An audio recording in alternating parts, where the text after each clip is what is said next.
This is Fieldsports Channel News.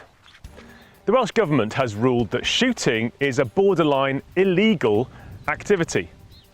The row over COVID grants for businesses heated up this week when Welsh Economy Minister Vaughan Gething said that game shooting and pest control bring Wales into disrepute, and so shooting businesses may not receive help from the COVID Economic Resilience Fund. 6 shooting and countryside organisations have written to Business Wales to complain.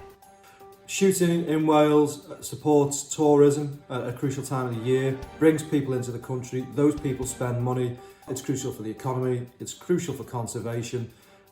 We would really urge the Welsh Government to have a look at this again. He's back. The former head of the League Against Cruel Sports, Eduardo Concalves, has brought out yet another book complaining about hunting in Africa. Fieldsports Channel has been working with the Times and other newspapers, which traditionally mark the publication of Concalves' books by printing articles condemning trophy hunting. This is the 4th book in his series. Meanwhile, community leaders across southern Africa have issued a statement condemning local charity Born Free, which is campaigning to end hunting tourism. Aunties are getting worked up in expectation of English Lord Zach Goldsmith's new rules on importing trophies, which are expected to have a damaging effect on conservation in Africa. Previous 3 books have basically all been based on his fantasies, fabrications from cover to cover, which we have already covered in a previous interview. And of course, I will go through the book as soon as it's out, but I do not have any expectations that this one will be any different, except maybe that it will be on a more poisonous personal level. He is going for the jugular on a lot of British hunters, and his only aim is to name and shame. Aunties want to get rid of Phil Spencer.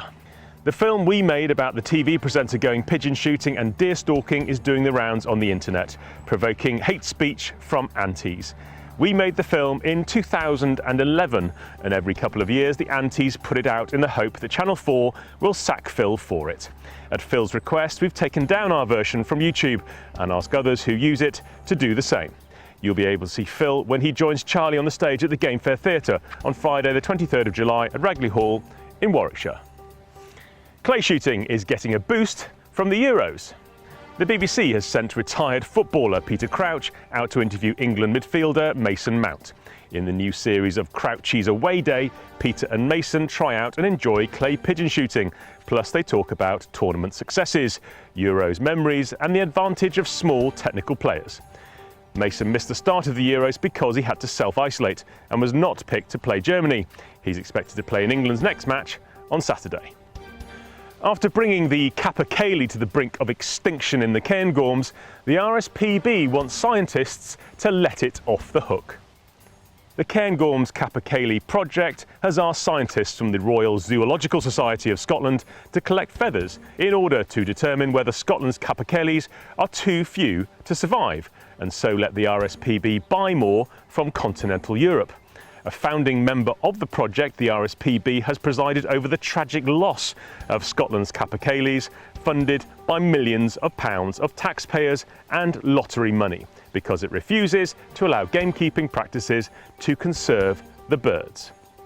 Meanwhile, brewing giant Brewdog has bought the Kinrara estate in Scotland and plans to plant trees across it, providing some hope for the capercaillie. However, it has sacked the estate's gamekeeper and sold off their homes. There's a new running boar range in Wiltshire. Widdington Shoot on the edge of Salisbury Plain is riding the boom in rifle sales and has added a running boar and steel target zeroing range to its existing clay layout and partridge shoot. Farmer Jeremy Horton had no problem obtaining planning permission for the range. A link to our full story about this is in the description below. They're easier to keep than the proper pigs we used to have. We used to have 2,000 pigs here once upon a time. But these eat considerably less. A shoot in Sussex has lost 400 pheasant poults after a do-gooder smashed a padlock on a pen and a fox got in. James Robinson, who runs the 100-acre shoot near Wivelsfield and made the grim discovery, posted his anger on his village Facebook group, receiving universal support from the community. Meanwhile, Antes in Suffolk are boasting that they knocked down 2 high seats on the Sutton estate near Ipswich. Even though the bird's problem is a lack of habitat, Spain has banned turtle dove shooting.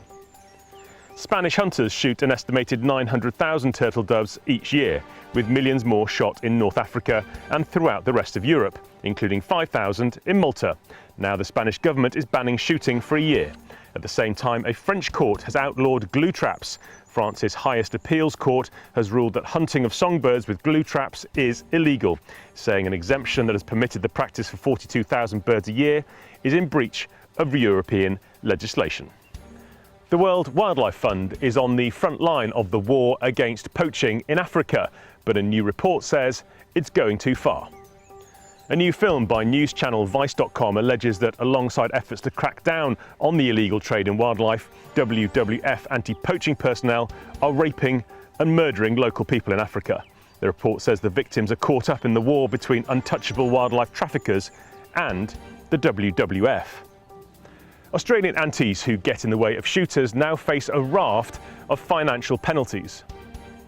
Australian MP Gavin Pearce announced that the Governor-General has signed off on strengthened regulations that will see activist groups that promote or engage in crime investigated and stripped of their charitable status.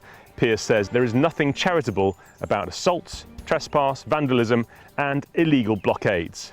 Thanks to Alan Flint for the story. Do you want your pigeon hide looking less like a bush and more like a rock? Check out this new camo from Israel. Polaris Solutions, a survival product manufacturer based near Tel Aviv, has unveiled a new camouflage it claims makes soldiers virtually undetectable.